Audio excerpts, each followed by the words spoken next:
istilah modern. Ada istilah modern yang disebut modernisasi. Kita masih gunakan modernisasi. Modernisasi itu dari modern. Jadi modern satu kata baku yang mana kaitan dengan kemajuan di Eropa Barat kita sebut. Jadi itu terjadi pada abad ke-17 puncaknya. Sudah dimulai abad 14, 15, 16, 17 puncaknya modern di Eropa. Masuk ke dunia Islam di penghujung abad 18. Penghujung abad 18. Waktu masuk itu ditandai dengan datangnya Napoleon. Napoleon dari Prancis, dia membawa ekspedisi ke dunia Islam itu pada tahun 1892. 1898, 2 tahun sebelum 90. Jadi dia itu sudah datang ke dunia Islam, kemudian dia menguasai Mesir, dan nampaklah produk-produk modern. Dia datang ekspedisi, tapi bisa menaklukkan Mesir dalam waktu sangat cepat. Setelah itu orang Mesir dikasih nampaklah produk-produk modern yang sebelumnya menulis buku, tulis tangan, cetak buku, cetak tangan, tulis tangan. Jadi waktu lihat mesin cetak seperti yang ada sekarang, ada fotokopi lah, dia keluar terus dalam menit beribu-ribu, kemudian bisa meneropong bintang, langsung bisa melihat bintang, bukan lewat jarak itu, lebih lewat alat ini bisa melihat planet-planet. Jadi itulah terkagum-kagum, baru masuk tanda-tanda kemudian baru masuk. Kemudian merubahlah pola pikir bahwa umat Islam ya'lu wa la yu'la alaih, Islam yang tinggi, tidak ada lebih tinggi dari Islam, yang selalu dihafal oleh umat Islam. Tahu-tahu ada bangsa lain, ada masyarakat lain yang lebih dahsyat kehebatannya. Jadi mereka diskusi tokoh-tokoh agama, tokoh-tokoh bangsa Mesir. Jadi muncullah pembaharu-pembaharu, ada Muhammad Rashid Ridha. Di era itu juga sudah hadir Jamaluddin Al-Afghani. Jamaluddin Al-Afghani dia memasuki berbagai negara, dia melihat umat Islam rendah sekali. Jadi di barat sudah maju. Jadi oleh karena itu dikirimlah orang kita melihat di barat dan seterusnya. Itu mulai sikit-sikit bicara tentang modern, mengucapkan modern ketakutan, takut disalahkan, takut nyimpang. Jadi di situ mulai titik nolnya modernisasi.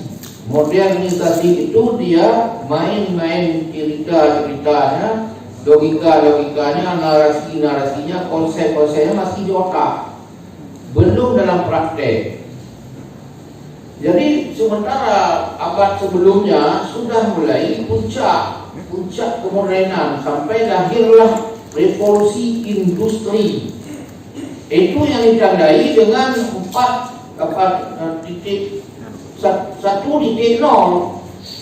Ini mulai lahir 4.0 di situ. Di Eropa abad 17 sudah lahir tadi revolusi industri 1.0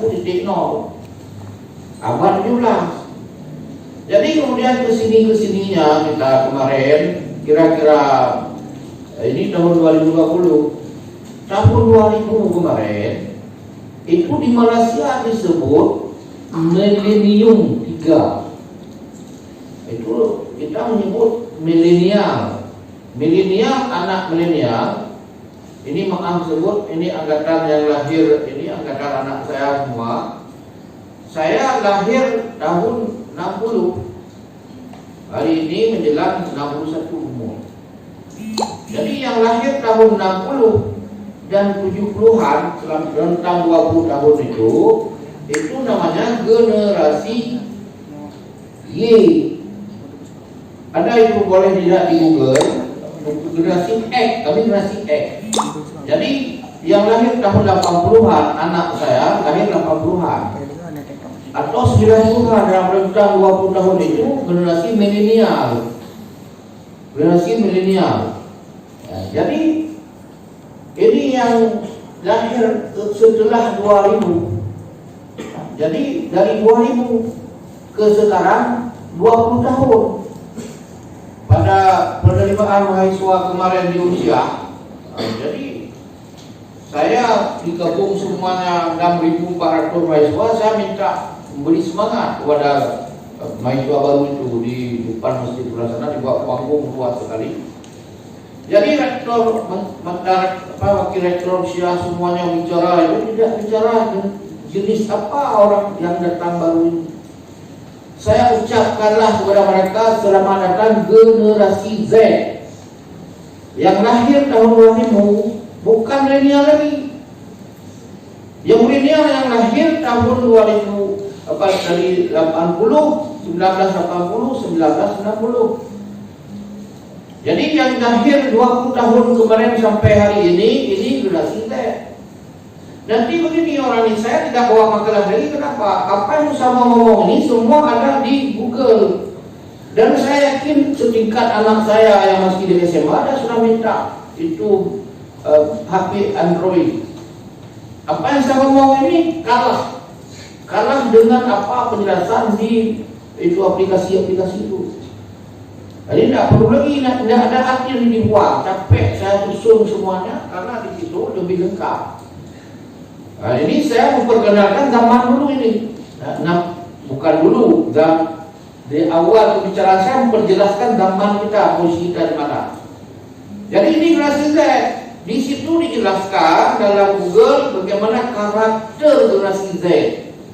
Ini sebenarnya generasi paling bangkrut ini. Dia tunggu semuanya beres. Sudah masak pun makanan tidak bermakan. Anak saya juga begitu. Sudah makan semuanya, nak makan saja itu berat. Sedangkan generasi sebelumnya mau makan, yaitu generasi milenial mau makan sekenyang-kenyangnya tapi ringan kerjanya. Generasi yang paling dahulu generasi kami, generasi X. Coba dilihat di Google. Kami mencari sendiri, memasak sendiri, makan sendiri, tidak kasih kepada orang lain. Ini kelebihan kami.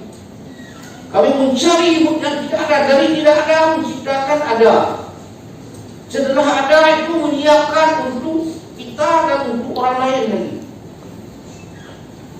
Itu boleh dilihat. Nanti kembali catat dulu orang ini, mungkin catat itu saja generasi milenial apa keluar. Milenial nanti milenial saja keluar, X keluar, Y keluar, itu Z keluar, atau generasi Z langsung masuk. Jadi supaya nanti ada siapa anda ini di mana posisinya. Kemudian kembali lagi kepada tahun 2000 itu, berarti 20 tahun lebih kurang yang lalu sudah Malaysia disebut era milenial 3. Saya cari-cari apa milenium 3. Milenium bukan milenial, milenium. Milenium milion rupanya.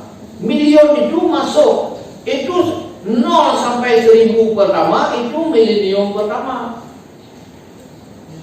Tahun kemarin 1000 sekian sampai 2000 tank 2000 itu adalah 2. Ini dari 2000 sampai nanti ke 3000 itu masih ketiga. Dalam 1000 tahun hitungannya milenium. Kalau 100 tahun apa? Jadi ini dulu. Jadi pada saat kemarin mereka nyebut milenium 3 orang Malaysia, saya mencari apa itu, mereka bangga sekali. Seperti hari ini kita sebut 4.0, apa isinya? Saya tidak dapat mencari, rupanya ketemu bahwa ciri-cirinya zaman identik dengan orang Eropah sebut. Jadi abad 17 orang Eropah menyebutkan adalah era modern. Tapi kemarin tidak sebut nama modern, namanya postmodern satu. Boleh kita juga nanti tulis dulu postmodern, pasca modern, super modern, sama isinya. Zaman teknologi 4.0 tadi. Jadi inilah apa 4.0 nanti perlu kita lihat di sini apa. Jadi ini adalah sesuatu yang sudah hadir. Jadi apa yang saya sampaikan, saya temukan satu bacaan jarak modern dengan postmodern, dengan milenium 3, dengan pasca modern, dengan super modern ditulis 300 tahun. Lari cepat. Saya mencari istilah itu bagaimana ini tingkat kami itu, kalau ada istilah itu bagaimana itu kita jelaskan. Saya cari ketemulah rupanya benar ini kan sudah 2020, abad 21, kurang 3 ketemu bahwa 300 tahun itu connect. Kurang 300 tahun berarti pas itu abad 17.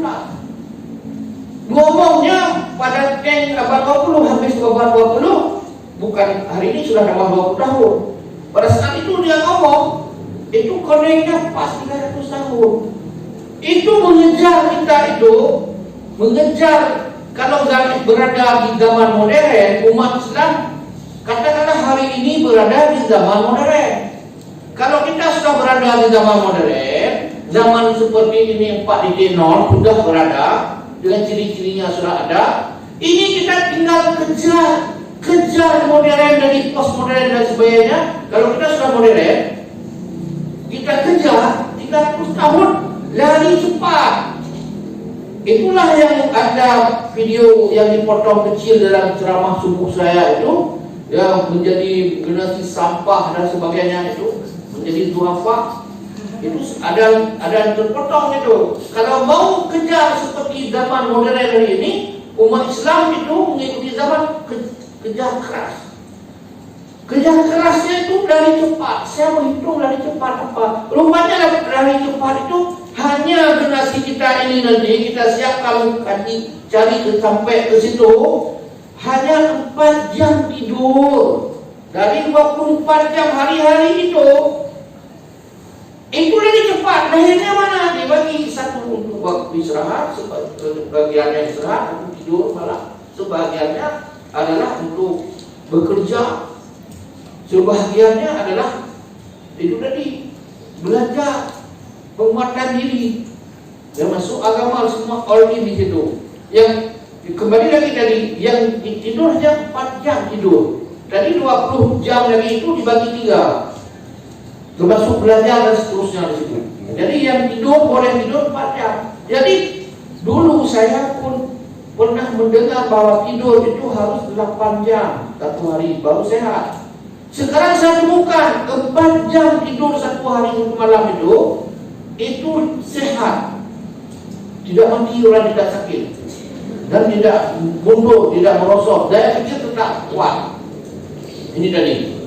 Ini yang disebut 300 tahun. Kalau sudah mulai ini modern, tapi kita umat Islam kita hari ini lebih-lebih di Aceh itu cara pola pikirnya belum modern, belum sampai ke modern, masih di sini di langit modernisasi.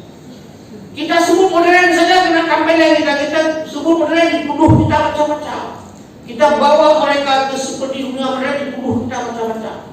Kenapa? Karena mereka tidak menjangkau antinunya NOXO. Jadi kita bawa seperti ini tidak akan cepat. Ini saya sudah lama tidak ngomong seperti ini. Tidak tahu di mana saya sok ngomong. Tidak tahu saya di mana panggung saya yang bisa berbicara seperti ini. Salah dipahami orang. Video saya itu macam-macam ada mengecam saya. Kenapa ada berbohong itu? Tidak tahu apa yang saya sampaikan. Tidak tahu di mana lahan saya sampaikan itu. Ya seperti ini gambaran pertama. era demi era tadi. Kita tahu di mana posisi kita hari ini, masih modernisasi. Itu pun kalau kita cerita modern, kita dihukum, kita dipinggirkan, kita dituduh macam-macam. Jadi ini tadi persoalan kita masih beroh-roh, bahasa kampung kami itu. Masih beroh-roh itu tidak jelas. Jadi ciri modern itu hari ini kita adalah bukan modern, tapi mengkonsumsi produk modern. HP ini semuanya ini mengkonsumsi sebagai konsumen. Konsumen itu apa? Penikmat.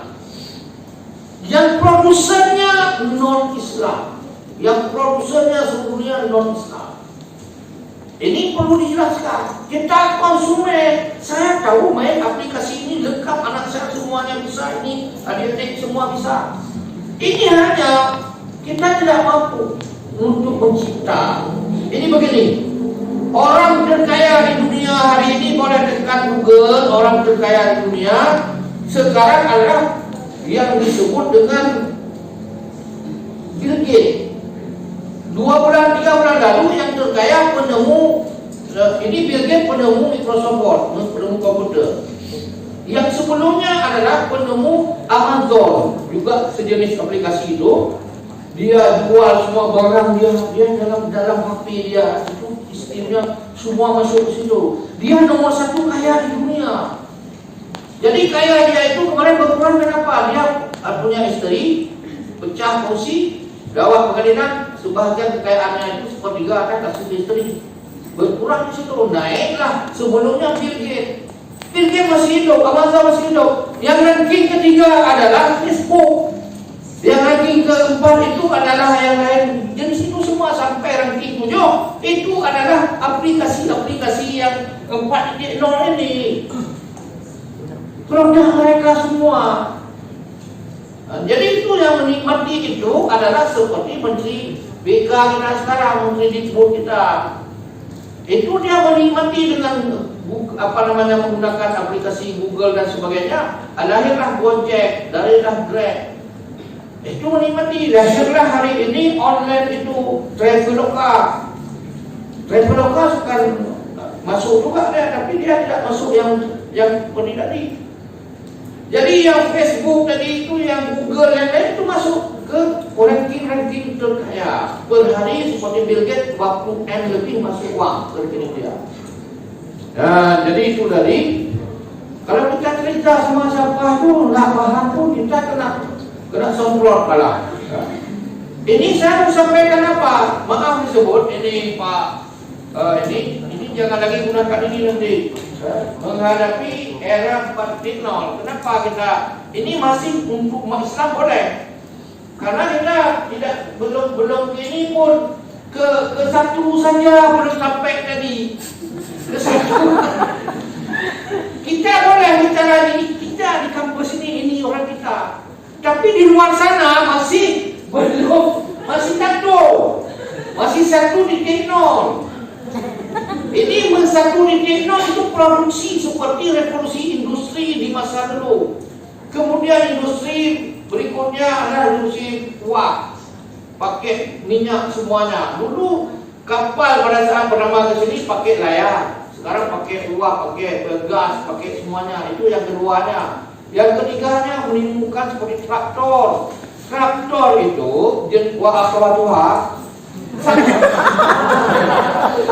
apa lebih traktor? Traktor, coba dengar ini.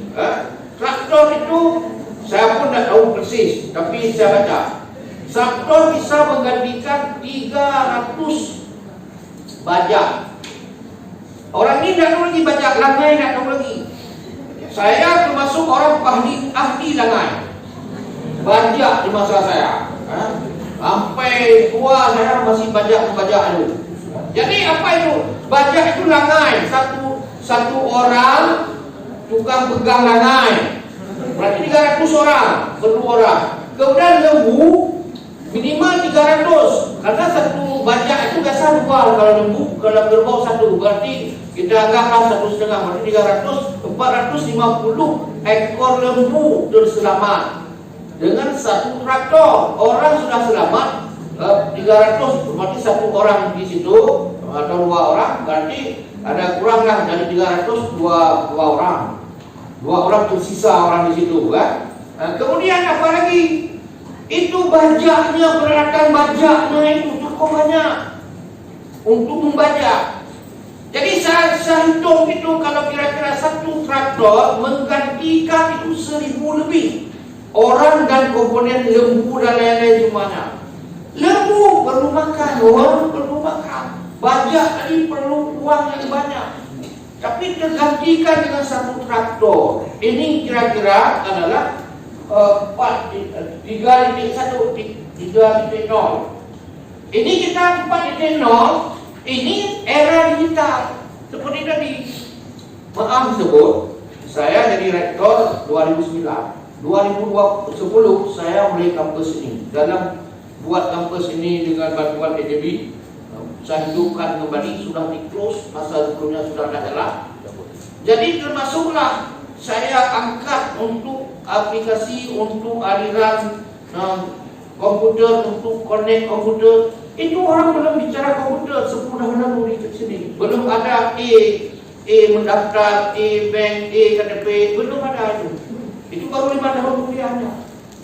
Jadi saya sudah kasih itu terkonek semuanya. Membuat bahan-bahannya itu tadi, software, hardware-nya sudah siapkan. Itu belum eranya, belum tahu pun, tak ada yang tahu di departemen, tak tahu di mana-mana belum ngomong. Tapi sudah 3 tahun sudah ada wacana, 4 tahun sudah diterapkan. Sudah absen mahasiswa mendaftar dan dengan elektronik semuanya. Semuanya itu, inilah zaman digital yang disebut pakai dengan alat digital semuanya. Inilah zaman ini. Mau sampaikan apa? Kita menghadapi, tapi orang mau tinggal. Dalam menit ini buka aplikasi, boleh masuk era 4.0 atau masuk era 5.0. Orang sudah masih lengkap berbicara, semuanya sudah siap di pintu gerbang 5.0.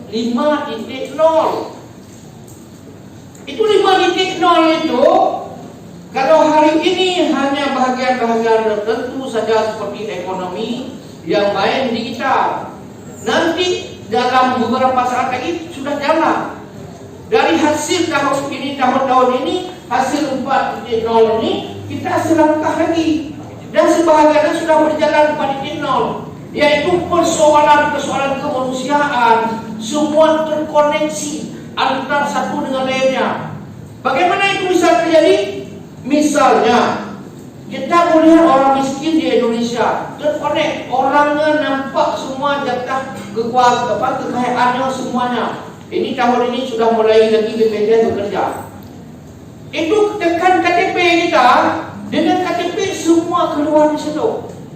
Tapi ini hanya mengetahui orang dengan sistem sekarang. Tapi besok saling membantu, saling bekerja sama. Orang miskin langsung terlihat di situ, langsung kita bantu. Orang tidak bisa terobati, langsung kita boleh salurkan. Dengan sistem itu di era 5.0. Sebahagian sudah ada sekarang, mungkin 10% sudah ada, 20% sudah ada. 5.0 adalah sudah tinggal menunggu waktu. Di Jepang itu boleh tekan sekarang 5.0 sudah lengkap, sudah pasif sekali berbicara tentang itu. Itu orang sudah berada begitu. Tapi belum bahas. Tapi dia sudah ada konsep, sudah ada bagaimana gambarannya.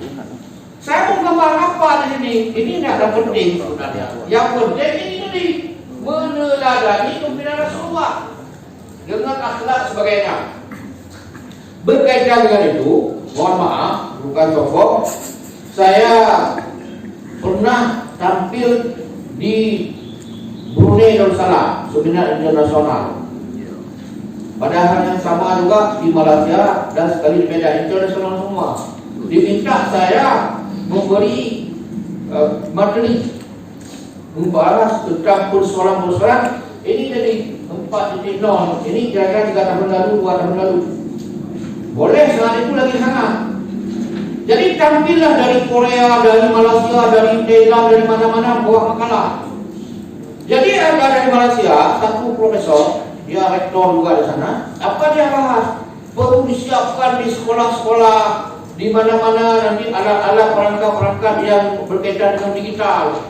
Anak-anak harus disiapkan di sekolah, ada wifi, ada semuanya, kemudian diajarkan ini itu. Pada saat saya tampil, saya bilang, itu anak-anak hari ini tidak perlu lagi lembaga pendidik mereka.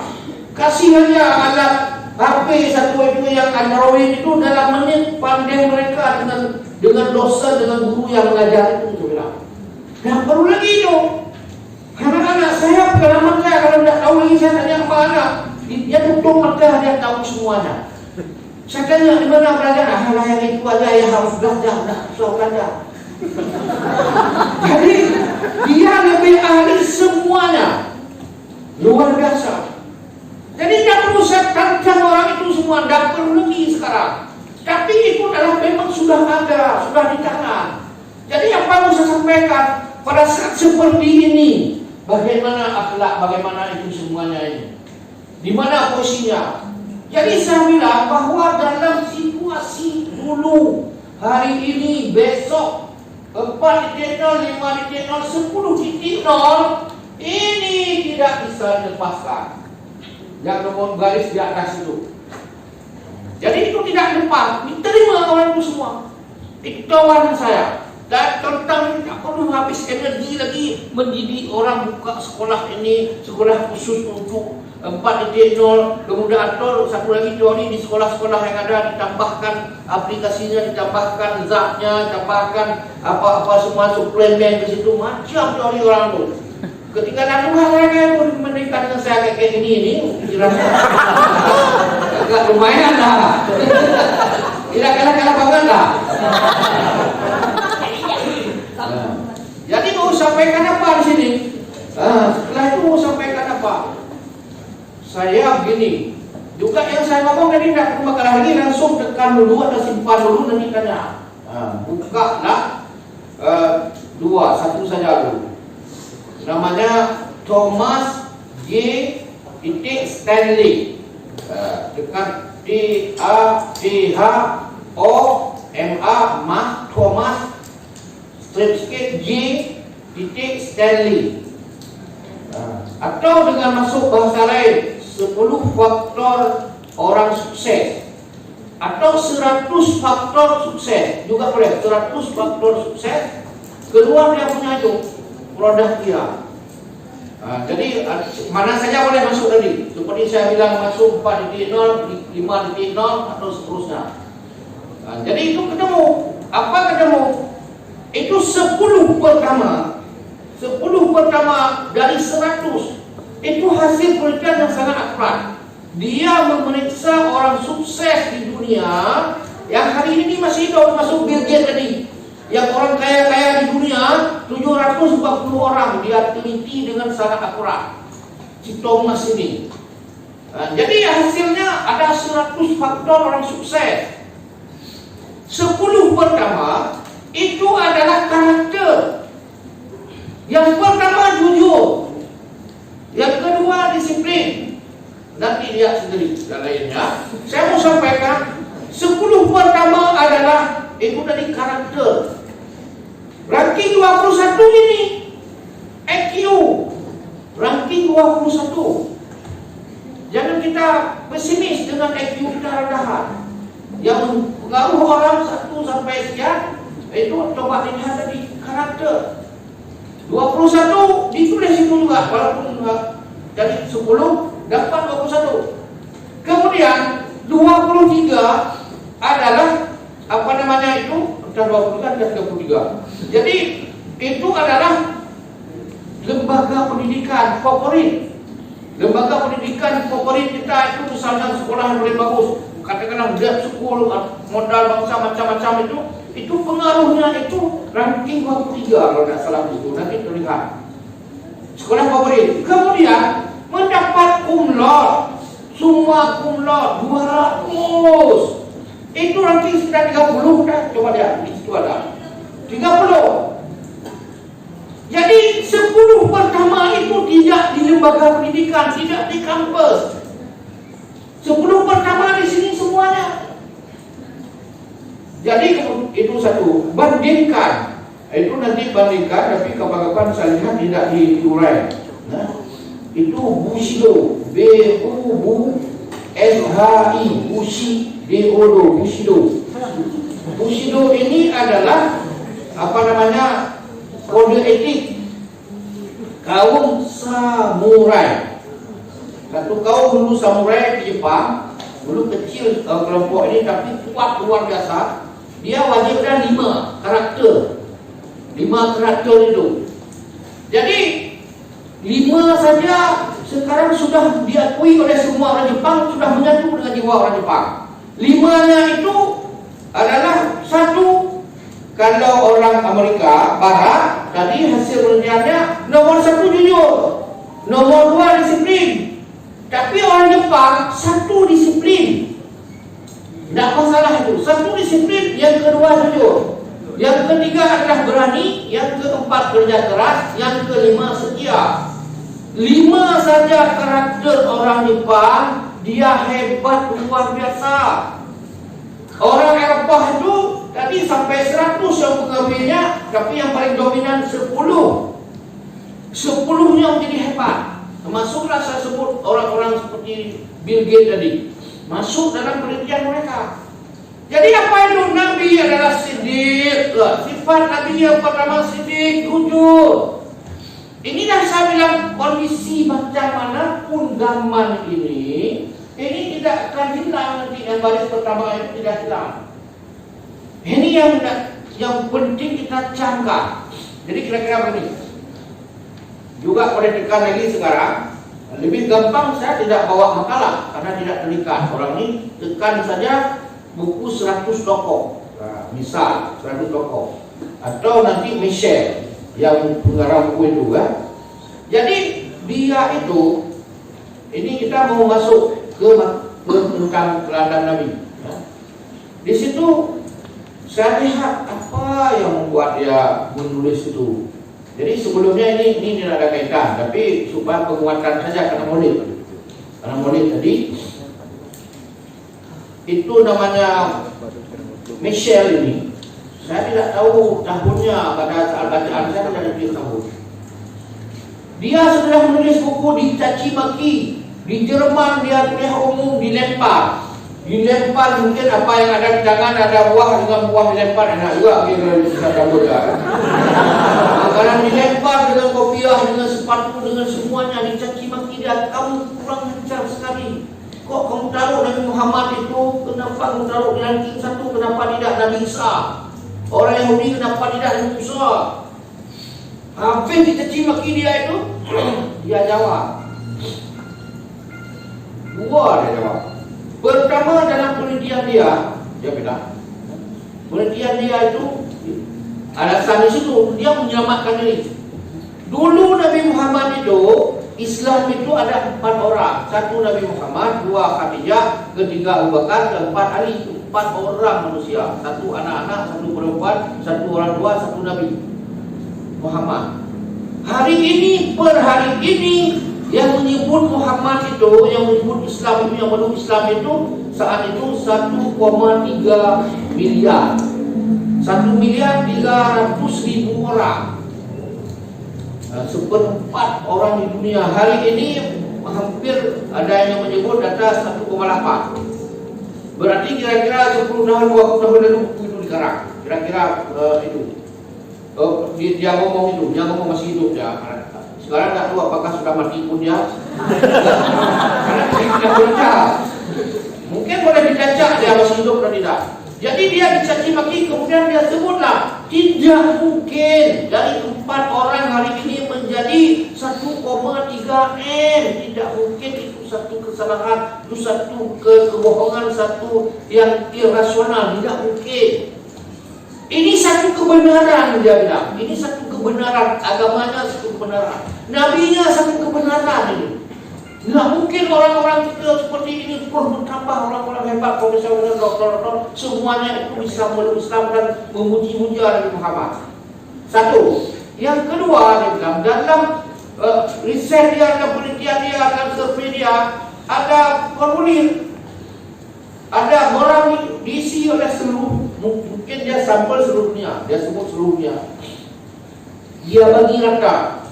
Yang agama Islam dibagi Islam, yang tidak agama dibagi semua. Jadi dalam jawaban itu, saya tidak disebut juga bagaimana cara menjawabnya. Yang jelasnya umat Islam menulis semuanya siap mati untuk Muhammad. Kalau Nabi Muhammad dihina atau ajarannya dihina, siap mati. Dia tidak menemukan orang Kristen satupun apabila Nabi Isa-nya, agamanya dihina sampai mati, mau mati tidak ada ditulis dalam jawaban. Juga orang Yahudi, karena forum itu dominan Yahudi dan Nasrani. Dia tanya, sekarang saya tanya, adakah orang Nasrani hari ini di antara ini yang kalau Nabi Isa atau ajaran Isa dilecehkan, adakah yang mau mati? Tidak ada yang perlu dengar. Kemudian tanya Yahudi ini, banyak juga Yahudi. Saya tanya Yahudi, apakah ada orang Yahudi mau mati demi Musa? Tidak ada. Kalau saya tanya orang Muhammad itu seluruh dunia hari ini siap mati. Itu penulis buku tadi. Saya tidak bercerita itu tidak penting. Itu yang pentingnya apa? Di buku itu saya baca alasan ditempatkan Nabi Muhammad. Kenapa? Alasannya adalah, maaf sebut lagi, mungkin salah, tapi tidak salah mudah-mudahan. Jadi dia tulis Nabi itu tidak ada pendidikan formal, bukan profesor, bukan doktor, bukan master, bukan sarjana, dan bukan jenderal. Disebut dalam bahasa agama ummiyun. Ummiyun itu tidak tahu apa arti semuanya, tapi orang karena dia tidak bisa baca, waktu turun surat Iqra, ma'ana sekali saja bisa baca. Ditudinglah Nabi Muhammad itu mudahulu. Tapi orang bilang tidak mungkin mudahulu pada saat perjanjian Hudaybiyah. Ada poin 1 sampai 7 atau sampai sekian. Juga namanya piagam Jakarta, dapat piagam Madinah. Dia tahu nomornya, baca nomor, tahu disuruh coret ya. Pada saat sudah ada konsepnya, orang Quraisy tidak mau disuruh coret berapa nomor yang merugikan orang itu, merugikan kita, menguntungkan orang disuruh coret. Nabi menyebut nomor coret. Jadi tidak mungkin Nabi mudahulu. Jadi ummiyun itu kita sebutlah Nabi yang ummiyun, yang tidak berpendidikan. Kemudian direkrut oleh Nabi, ditulis di situ adalah orang seperti budak, Bilal bin Rabah, Yasir. Orang tipe 0, manusia tipe 0, tidak ada tipe. Jadi orang itu. Kemudian ketiga, Badui. Badui itu tidak ada pendidikan, tidak ada peradaban. Orang ini direkrut, orang aristokrat, penguasa dan pengusaha. Ini adalah musuh Nabi, yaitu Abu Sufyan dan konglomerat lain. Semuanya gabung menghantam Nabi. Nabi merekrut orang ini yang hebat-hebat dan sempat. Jadi dia tulis Nabi Muhammad yang kondisinya ummiyun, mendidik orang ummiyun, juga ini orang-orang mudahan, semuanya diambil oleh Nabi. Diisilah dadanya, otaknya oleh Nabi. Mereka ini Nabi sudah wafat. Ini di sini mulainya.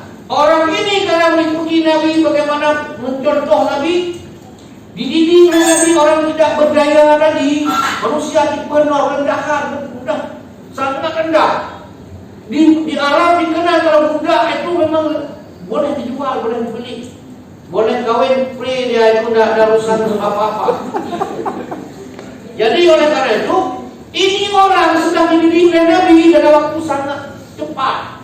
Nabi meninggal 2 tahun dipimpin Abu Bakar, tapi dia tidak memperinci seperti itu. Saya memperinci karena saya dosen sejarah. Jadi Nabi meninggal 2 tahun Abu Bakar, 10 tahun Umar, dalam 4 tahun Umar. Berarti 4 tahun Umar, 2 tahun tambah 4, tahun ke-6 Nabi wafat. Rezim Romawi, apa dulu ini awal Parsi dulu. Parsi sudah 7 abad hebatnya. Tak pernah kalah sampai hari ini. Parsi itu di Iran, Amerika saja hari ini takluk dia. Saya baca tadi di ini waktu dia serang kemarin, 11 dimengakui oleh pusat Amerika itu, pusat tentera Amerika yang kena kemarin, yang mati 11 orang. Yang di Irak dihantam oleh rudal Irak. Tak berani balas. Padahal mati orang itu 1 orang Iran mati. mati lawannya sebelah, patutnya kan itu balasnya sebelah lagi kan. Tapi tidak berani yang mereka aja, tidak berani si Trump itu kena Trump ya. Jadi ini jadi dia 7 abad hebat dikuasai oleh murid Nabi, oleh kader Nabi, oleh pengikut meneladani Nabi, dan menguasai, bukan mengalahkan, menguasai menjadi umat Islam semuanya di Parsi dan juga Romawi 7 abad. Langsung di masa Umar bin Khattab itu Basrah, Kufah, Palestina, Syria, Mesir, itu daerah-daerah baru termasuk dari Parsi tadi, dikuasai dengan mudah terus sampai 7 abad itu hampir seluruh dunia. Masa sejarah Islam 7 abad disebut masa Islam klasik. Kemudian nanti setelah dihancurkan Baghdad baru mundur umat Islam. Tapi setelah itu muncul Turki Utsmani juga tidak kalah banget. Jadi oleh karena itu inilah kehebatan Muhammad SAW. Sukses itu yang perlu dicatat, diingat. Mau sukses itu tadi, dia orang kafir menulis itu karena sukses dari Muhammad. Orang yang sangat sederhana, dia sederhana, yang dididik sederhana. Apanya sekarang rahasia? Nabi mendidik mereka itu. Mau meneladani Nabi apa? 3 hal dalam persiapan, dalam proses.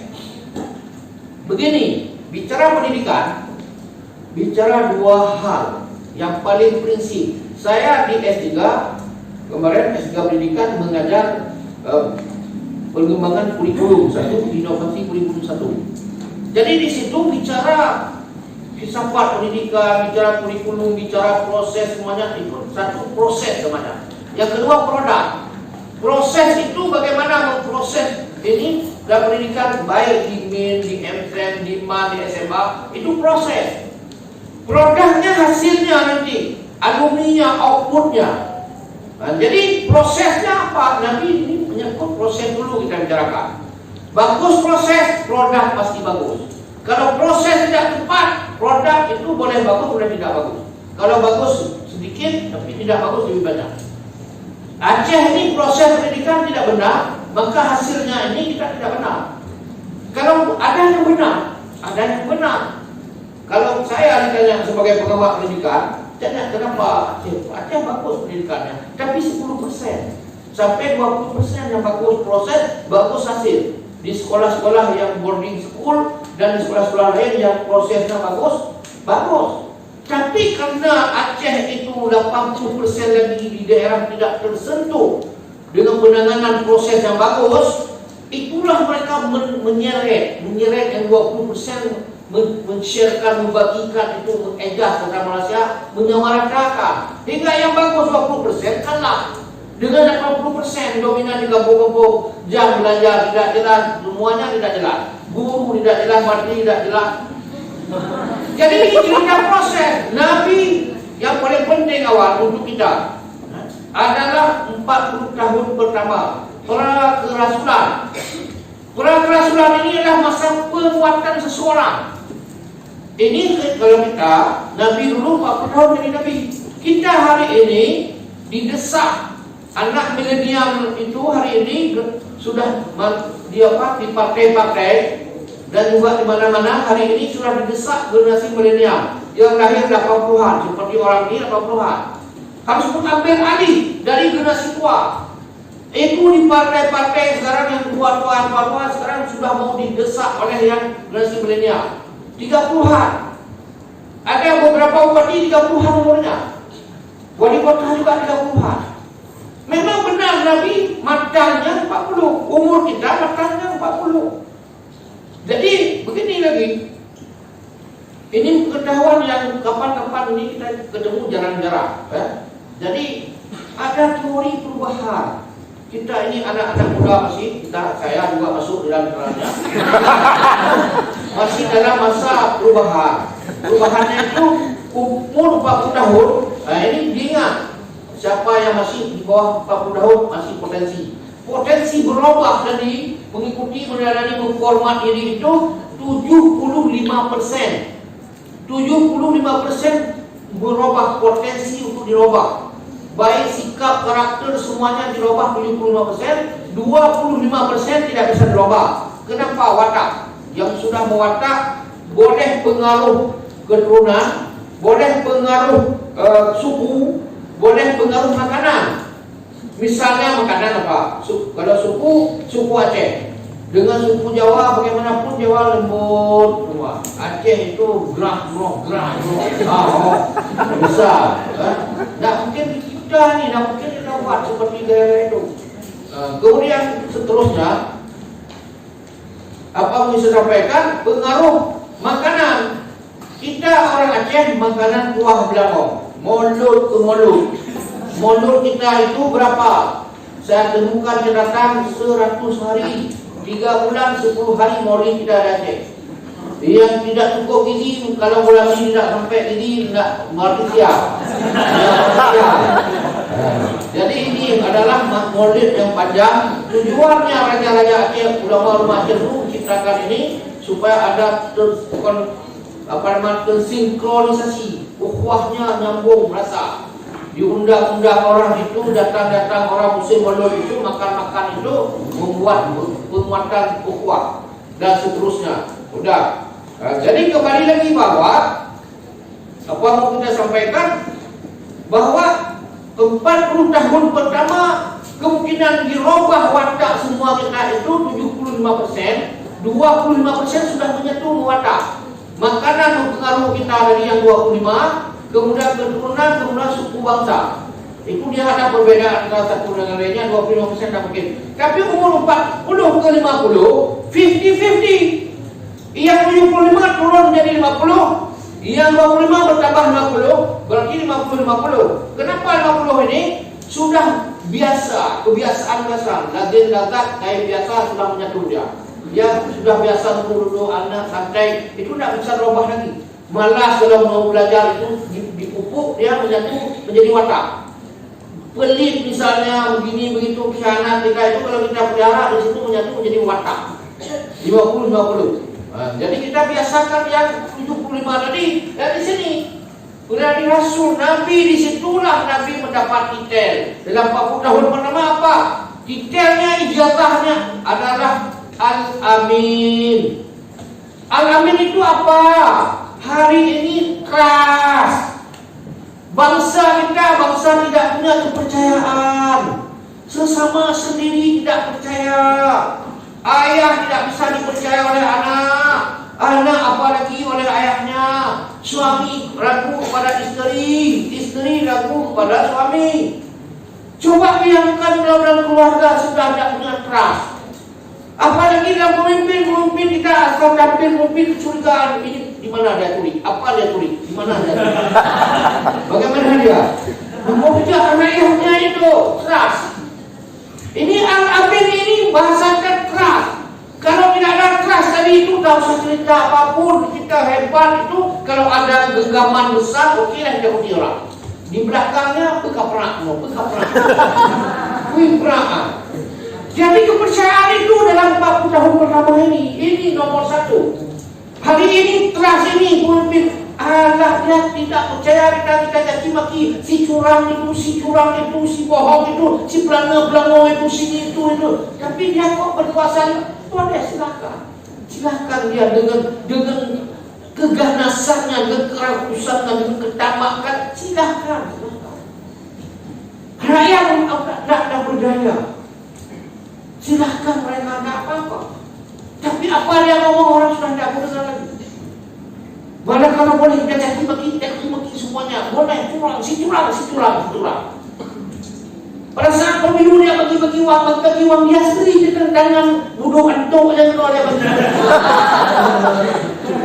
Kan kurang ajar gitu. Tidak boleh dalam tidak boleh dia berani-beranian itu. Tidak boleh menggunakan perangkat negara dalam, tidak boleh itu dia berani-beranian. Ini sudah arogan tadi. Ini contohnya. Jadi kembali lagi bahwa ini trust ini dulu. Siapapun kita harus menyiapkan diri ada kepercayaan. Ini 40 tahun lebih kita Al-Amin. Efeknya apa? Begitu Nabi bercerita tentang alam gaib, bahawa beliau adalah menerima wahyu, ada Abu Lahab, Abu Jahal, Jahal bodoh, mana bodoh dia itu, Lahab karena suka melahap. Langsung dia bilang, itu bohong, ponakanku bohong. Langsung orang Yahudi musuh-musuh lain, tidak mungkin bohong. Dia tidak mungkin bohong. Saya dah pernah sekali mengenal dia, itu tidak mungkin bohong. Kemudian ngomong lagi, itu sihir. Enggak mungkin sihir. Turun ayat sihir tidak. Karena mengalahkan semua sihir mereka. Sihir. Tidak mungkin dia yang membela musuh-musuh kafir lain. Kafir bertengkar sesamanya. Kecuali Abu Bakar Siddiq, beliau ngomong Nabi Isra Mi'raj, sadaqta ya Muhammad. Saya datang ke mereka, sadaqta Muhammad. Saya datang singgah dulu ke masjid di nama masjid besar, sadaqta. Kemudian naik lagi jumpa Nabi Adam, sadaqta. Semua sadaqta. Beliau cuma itu. Kenapa ditanya Abu Bakar? Berdak Umar, hai Abu Bakar, apa kamu sadaqta? Nabi belum habis ngomong, kamu sudah sadaqta. Nabi belum sempat berpikir, kamu sudah sadaqta. Ada apa kamu itu? Kesurupan apa kamu? Kamu tahu kan, kalau kita sudah percaya Allah dan percaya beliau Rasulullah, hana usallinya, hana yang demikian, hana tekkan olehnya. Yakin beliau Allah dan Rasulullah tahu tak? Tahu. Selesai usaha. Jadi yang lain tadi membela Nabi, yang musuhnya membela semuanya. Kenapa? Karena keras tadi. Sekarang bagaimana? Ini maaf anak-anakku sekalian, supaya jangan mencontoh yang buruk. Dulu pada saat masih hidup, namanya Menteri Abdullah Sa'ad, Hasbalah Sa'ad, orang Aceh. Masa Gus Dur dia diangkat menteri tercepat, 3 bulan sudah habis masanya. Menteri hak. Dia cerita kepada kami, pada saat rekonstruksi Aceh, rehab rekon tsunami, SBY dia sudah ada stok nama orang Aceh yang hebat-hebat untuk menjadi ketua BRN. Ditunjuk si A. Itu orang Aceh diundang, ada berapa puluh orang tokoh-tokoh di Jakarta. Waktu ditunjuk si A, dia protes sikit. Ditunjuk ini diprotes lagi di sana. Ditunjuk lagi lain, sampai 7 orang semua diprotes oleh orang Aceh. Jangan ini, jangan itu, jangan ini. Bahkan orang ada di situ juga kebahagiaan ini. Habis yang ke-8, tapi tidak sebut angka ke-8. Saya sebutlah angka ke-8. Kira-kira begitulah parah orang Aceh. Ditunjuklah Kuntoro. Begitu tunjuk Kuntoro, lembek semua orang Aceh. Tak ada yang protes seorang pun. Pada tunjuk orang Aceh mungkin 40 ke 40 orang Aceh yang protes. Kenapa? Karena orang Aceh itu saling tahu koreng-korengan dia itu. Bejat-bejatnya sudah saling tahu. Watak-watak aslinya, perampok-perampoknya, watak-watak itu kadang-kadang kaya itu. Jadi di situlah itu boleh seperti itu, tapi terserahlah. Kemarin itu datang yang bernama anggota DPD dengan pimpinan DPD. Bertanyalah, saya gambarkanlah bagaimana orang Aceh tidak saling kerja sama, beda dengan orang Padang. Orang Aceh itu bangga-bangga kita uang otsus adalah sekian triliun, banyak sekali. Jadi kita disebut-sebut otsus, kita paling banyak satu tahun tidak lebih 50 triliun uang beredar di Aceh. Padang itu, Padang rakyatnya, wilayahnya beda-beda lebih, Padang lebih kecil di Aceh. Itu 130-an triliun. Mereka kompak, mulai kepala dinas, mulai gubernur, mulai semuanya anggota dewan, sampai anggota dewan pusat, pejabat-pejabat Padang di pusat, kompak semuanya datang buat program-program raksasa. Dijual pada tingkat nasional, yang beli orang DPR, orang Padang juga, yang dukung di sana orang Padang, tokoh-tokoh Jakarta, mungkin orang-orang dukung semuanya. Tidak ada dana otsus, tidak ada apa-apa. Jadi orang Aceh waktu dibawa ke sana, dibawa DPR, dihadang oleh orang gubernur, dibawa oleh gubernur, dihadang DPR, di sini sampai ke sana itu. Kemarin itu masa Prof. Abdullah Halim itu ketua Kobesnya, Prof. Bastian Ali, 5 tahun mereka dulu tidak pernah ketemu antara satu komponen Aceh dengan lainnya. Seandainya itu menteri kita hari ini adalah Sofian Jalil, kami datang ke sana, apakah ada datang? Tidak pernah ketemu dengan kami. Menteri orang Aceh Sofian Jalil dulu sampai sekarang sudah 6 menteri dia pegang mungkin. Tidak ada orang Aceh datang ke dia minta bantu anggota Dewan di pusat dan semuanya. Jadi saya tanya di sini, itu orang Padang kok bisa begini dalam pertemuan kemarin di Pendopo Hulu. Apa jawab Abdullah Putih? Abdullah Putih itu menjawab di situ, inilah watak orang Aceh. Sebenarnya salah juga dia. Watak orang Aceh itu, kalau ada orang Aceh di Jakarta 3 orang, pikirannya 13. Kemudian tambah lagi, di Jawa Timur gubernur yang terpilih, begitu gubernur seperti datang, semua gubernur sebelumnya datang memberi masukan, memberi ucapan selamat, menggandong semuanya, menyatukan diri. Di gubernur-gubernur yang sudah ada masih hidup, yang mati mungkin tidak mau ya kan. Dia kan mantan gubernur, dia hari ini datang gubernur lain, dia sebut kira-kira mengkritik gubernur, tidak pernah ketemu pun dengan seorang gubernur, tidak pernah ketemu dengan mantan gubernur saja, apalagi dengan lain. Kira-kira begitu. Kembali lagi kepada tadi 40 tahun penguatan namanya. Penguatan kita menjadi pemimpin, menjadi orang yang hebat, harus hebat ini dulu. Ku anfusakum dulu, pelihara diri kamu. Bagaimana kamu menolong orang berenang, orang tenggelam, kamu tidak bisa berenang. Bagaimana kamu membantu orang, kamu tidak terbantu. Kamu pas-pasan, bagaimana, itu kan logis. Jadi ini memang penguatan dulu 40 tahun. Kemudian 2 kali lagi, 13 tahun di Mekah. Di Mekahnya ini dada.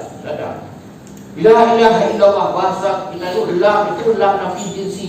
La nafi jinsi, ilah itu la ilaha, tidak ada Tuhan. Karena kenapa? Sudah banyak Tuhan di mereka musyrik. La ilaha ini dulu dikosongkan dada, sudah kosong baru masuk Allah illallah. Ini 13 tahun. Ibadah tidak ada. Kapan ibadah? Meninggal istrinya Khadijah adalah umur tadi itu 11 tahun. Beliau di Mekah tahun ke-11, meninggal istrinya. Setelah meninggal istrinya, beliau dibawa Isra Mi'raj tahun ke-11. 2 tahun kemudian langsung hijrah. Jadi itu salat saja yang paling penting 13 tahun tidak dilakukan. 2 tahun sebelum hijrah baru. Berarti yang nomor 1 apa? Akidah dulu. Kalau akidah kuat, mati siap kapan saja. Ali bin Abi Thalib itu sudah siap mati. Kader dari nol dibentuk. Kemudian Umar bin Khattab, kader yang tidak dari nol, penjahat, musuh Islam. Buktinya apa? Pada saat Nabi mau hijrah, kader dari nol dari Ali, tanya oleh Nabi, ini kamu siap jadi tumbal? Tidur di tempat tidur saya tu kita kelabui musuh-musuh? Siap. Kamu tidur gaya saya tidur. Bagaimana ini kamu begini? Mau siap? Kamu siap mau dipotong siap. Jadi itu kadernya itu tadi yang luar biasa. Siap mati pun Nabi. Kemudian tidak berlama di situ Umar. Tadi kan disebut tadi orang Jepang. Pertama Jepang itu, ini modernnya orang Islam harus begini. Pertama ada disiplin boleh juga. Kalau Eropa jujur pertama, tidak masalah. Disiplin itu ibadah kita ini total menjadi disiplin. Nabi memberi dorongan sebelum subuh 2 rakaat, dahsyat sekali pahalanya. Langit, bumi dan isinya bandingannya. Itu sunat. Wajibnya bagaimana? Mu'alaf bagaimana bangun semuanya diberi nilai plus. Kenapa? Itu didorong orang disiplin. Jadi waktu salat dengan waktu, puasa dengan waktu, telat 1 hari, lambat 1 hari, buka juga sampai sahur jam berapa, detik berapa, buka juga ada menit, ada detik, ada adik detik lagi. Kemudian juga naik haji yang hari ini umrah, haji di musim haji dikepres lagi nanti adalah di Arafah.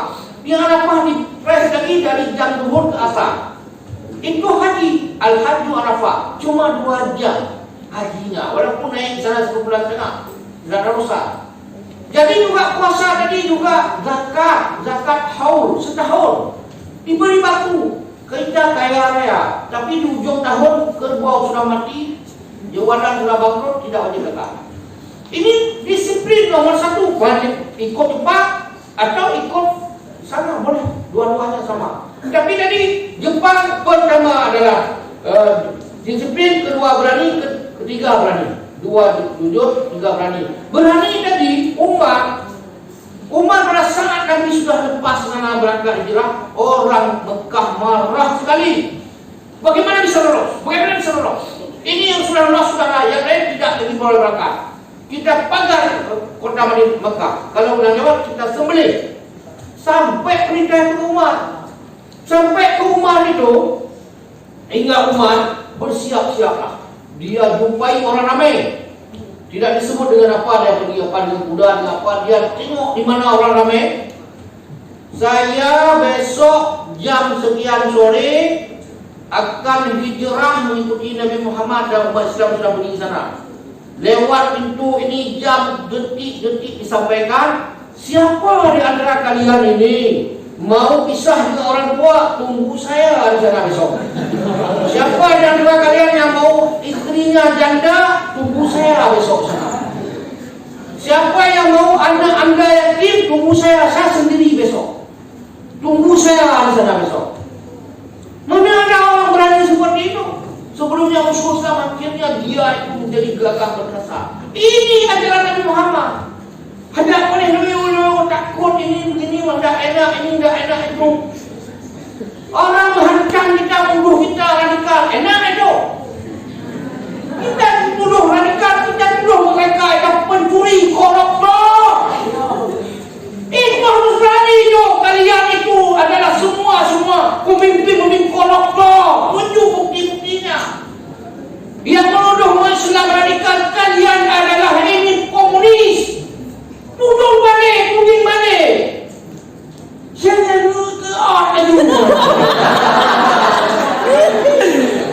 Bagaimana ikut Nabi pegang tolong itu. Mana ikut ini? Ini bagaimana kita? Ini satu lagi. Siapa buat berani ini?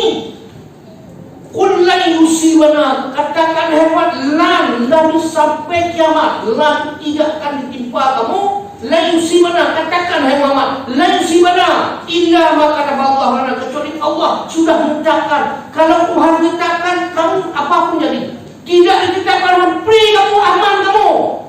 Tidak ada yang datang. Kalau ditangkap apa?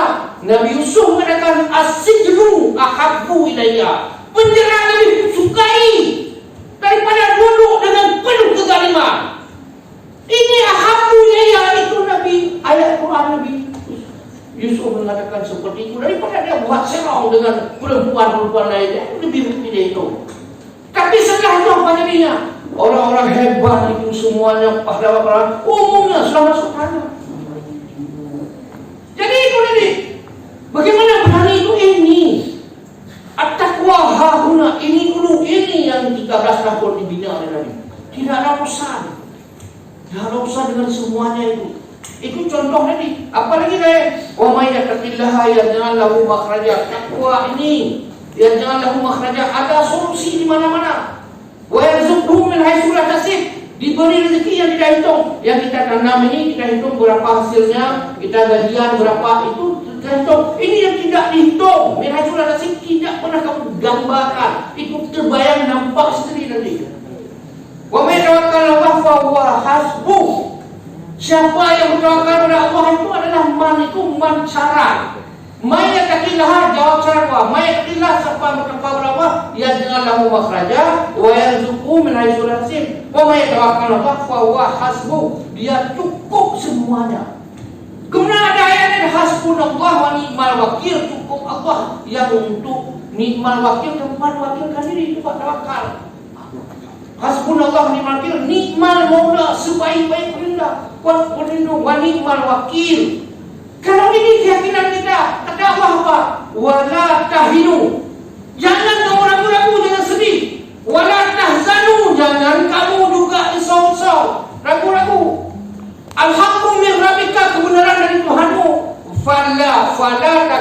anna minal muttalib. Jangan kamu ragu-ragu. Ragu-ragu keluar dari Islam. Ragu-ragu cacat kamu pengecut saja. Ragu-ragu kamu diklaim tidak punya iman yang kuat. Ragu-ragu kamu tak usah sebut umat Nabi Muhammad. Ya seperti itu kita. Jadi kembali lagi tadi. Wala tahinu wala tahzanu wa antumul a'launa. Kamu gagah perkasa. Kamu ditakuti oleh musuh-musuhmu. Di mana kenapa takut? Tuhan menciptakan dalam otak musuhmu, dalam dada musuhmu ketakutan kepada kamu. Nak kata apa dengannya? Ya benar kira-kira katib tak sampai panjang kan? Tadi mungkin kepada brother Madinah Makkah di mata Mekah dada full, otak full, selesai urusan, tidak ada urusan apa-apa lagi, aman. Jadi umat Islam ini ilmu dulu betul, knowledge is power. Saya hafal dari kecil dulu. Saya begini lagi, saya pernah membaca dan memahami, mendalami, kemudian menjiwai doa Nabi Sulaiman AS. Doa Nabi Sulaiman AS, Rabbighfirli wa habli, itu ayat Quran. Rabbighfirli wa habli mulkan la yanbaghi li ahadin min ba'di. Ya, jadi Nabi Sulaiman berdoa kepada Tuhan. Entah berapa kali dia berdoa, tapi doa dikabulkan. Itu saja kesimpulannya. Berapa kali dia mulkan la yang bagi dah hadir mimba, kekuasaan yang tidak diberikan kepada mimba di sebelahku. Ada ayat mufasir mengatakan mingkabli juga. Jadi waktu diberikan oleh Allah, kamu doa terima, ambil ni kekuasaan. Dia mau ambil, tidak mau ambil. Kamu ambil ni langsung, kamu ada kekuasaan serabeng semua tunduk kepada kamu. Mau? Tidak. Kamu memimpin, ya. Tapi efek memimpin dahulukan fasilitas, free naik pesawat, free ke hotel, nak bukan itu rumah, bukan jaga rumah semuanya itu fasilitas. Itu mau? Tidak juga. Jadi apa yang dikasih ilmu langsung diambil. Dengan ilmu dia bisa memimpin, dengan dia bisa memimpin, bisa pengaruhnya luar biasa. Dan ambil ilmu, makanya saya bilang knowledge is power. Ilmu itu berkuasa dulu. Sekarang saya bukan karena Surya Paloh dalam video ngomong money is power, bukan. Tapi memang hari ini sudah berubah. Yang berkuasa itu bukan ilmu. Profesor hari ini duduk saja gigit jadi profesor. Tidak ada bergerak hari ini di Indonesia, di mana-mana kampus ada terpulung saja, tidak berdaya. Itu ilmu power itu tidak ada. Padahal Quran ini itu sepertiganya ilmu pengetahuan. Dalam Quran 840 kali disebut, 854 kali disebut ilmu pengetahuan. Dengan ilmu, misalnya la ilma lana yarfa'illahu allazina amanu dan seterusnya. Ilmu. Okeylah, terserah kondisi hari ini yang berkuasa uang. Yang menentukan hitam putih Indonesia itu mulai A sampai bumi itu, dari langit sampai bumi itu uang. Memang tidak selamanya itu akan berubah lagi, tapi yang kembali lagi ilmu tadi. Ini Nabi Muhammad ini diisi kepada umat Islam. Jadi umat Islam jaga full, ini full, ini baru boleh. Siapapun yang sudah kuat itu, dia sudah tahan banting, sudah siap semuanya. Hari ini contoh yang terkecil kita lihat, menjadi pemimpin Anies Baswedan, dihancurkan dia dari segala penjuru, dihadang dia. Dari langit, dari telinga, dari bawah, dari semua arah sisi. Tapi dia karena ada ilmu, ada iman, semuanya itu dia lepas. Sampai hari ini masih selamat ya. Begitulah kondisi hari ini. Jadi hari ini kondisi yang jelek-jelek menjadi benar, yang benar-benar menjadi benar. Jadi bagaimana menghadapinya itu tadi. Menghadapi tantangan hari ini dengan pimpinan Nabi Muhammad. Ya ke depan juga itu jujur tadi. Jujur itu itulah. Hari ini saya belum jadi pemimpin saja sudah ada orang menawarkan ini, menawarkan itu. Begitu jadi langsung berpuluh kali lipat tawaran. Jadi oleh karena itu kita sudah melihat memang zaman ini seperti ini. Jadi kalau kita tidak menjaga diri kiri kanan itu gampang sekali. Sedikit saja kita tidak punya lagi kepercayaan. Jadi kembali lagi untuk contoh Nabi, pertama adalah penguatan diri, masa pra-rasulan, masa lalumu, masa depanmu. Jadi kita masa lalu sebelum hari ini, sebelum masa kita tampil itu penguatan. Dan itu menjadi catatan penting. Disebut hari ini adalah track record. Hari ini namanya jejak digital. Saya tiap orang, Prof, ini saya sudah dapat, dia sudah tahu apa. Saya ambil di internet.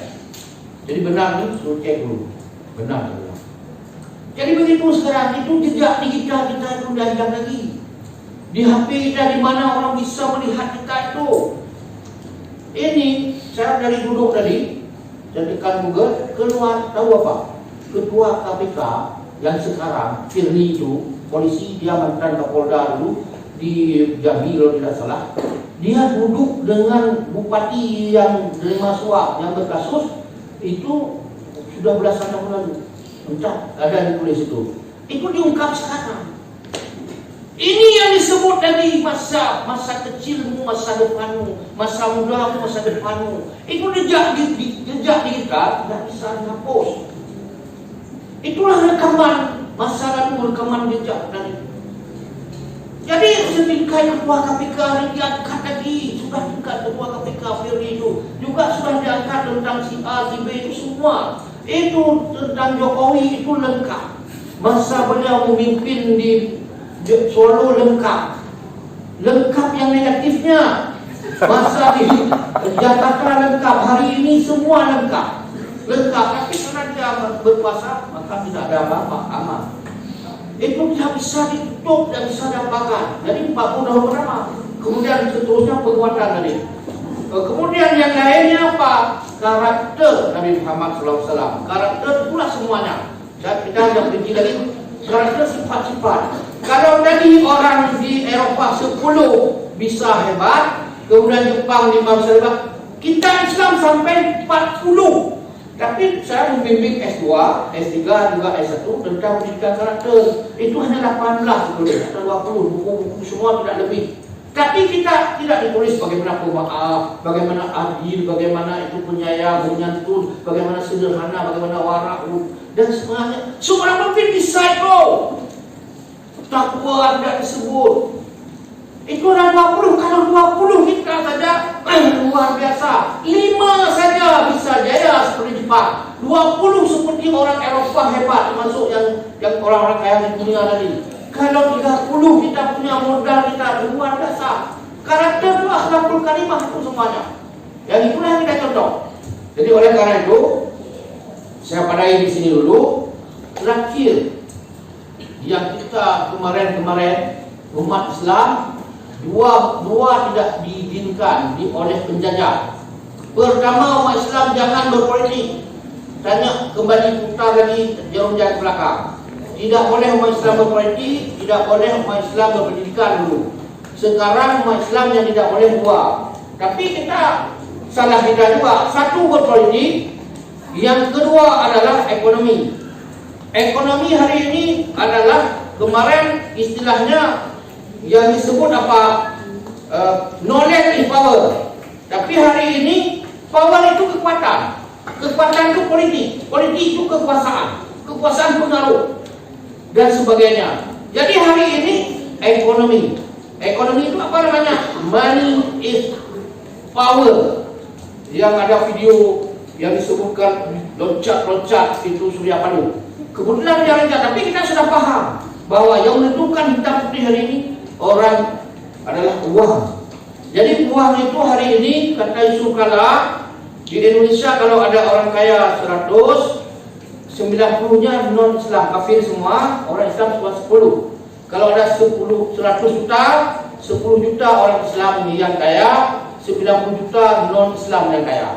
Kalau ada orang miskin 100 juta, itu yang miskin 90 jutanya umat Islam, yang miskin orang non-Islam hanya 10 juta. Itu perbandingan di negeri kita. Jadi bagaimana kalau ekonomi yang berkuasa adalah ekonomi is power, umat Islam tidak ada kekuatan. Tidak ada kekuatan, tidak bisa berpolitik. Politik yang menentukan ini segenggam kekuasaan adalah lebih baik daripada berjuta-juta kebajikan. Segenggamnya kosong, dah ada. Segenggam kekuasaan lebih baik daripada berjuta-juta kebajikan. Segenggam kekuasaan atau sejumput kekuasaan, sekecil apapun kekuasaan adalah sama dengan berjuta-juta orang di Indonesia ini. Satu tangan orang berkuasa sama nilainya mempengaruhi berapa? 265 juta rakyat Indonesia. Jadi menginginkan memimpin, wajar Nabi pemimpin agama sekaligus pemimpin politik. Pada saat pemimpin agama tidak sampai 200 orang masuk Islam 13 tahun. Pada saat pemimpin di Mekah, pemimpin agama 13 tahun, hanya pemimpin agama, pemimpin spiritual. Pada saat di Madinah, pemimpin agama plus kekuasaan politik. Itu seluruh jazirah Arab tunduk di bawah kekuasaan Nabi. Semua agama-agama ini tunduk semuanya. Begitu dahsyatnya kekuasaan. Menjadi harimau sejenak lebih baik daripada menjadi kambing selamanya. Sebentar jadi harimau, kita jadi pemimpin lebih baik daripada tak pernah sama sekali. Jadi bercita-cita menjadi orang hebat, siapkan diri menjadi orang hebat. Gampang jadi orang hebat itu, Nabi sudah menunjukkannya. Semua kita bisa menjadi orang hebat. Jadi menjadi harimau sejenak saja lebih baik daripada menjadi kambing selamanya. Kambing be, oh tidak boleh kok. Harimau dia sekali, be mayang mungkin. Jadi kurang, mohon maaf, Assalamualaikum warahmatullahi wabarakatuh.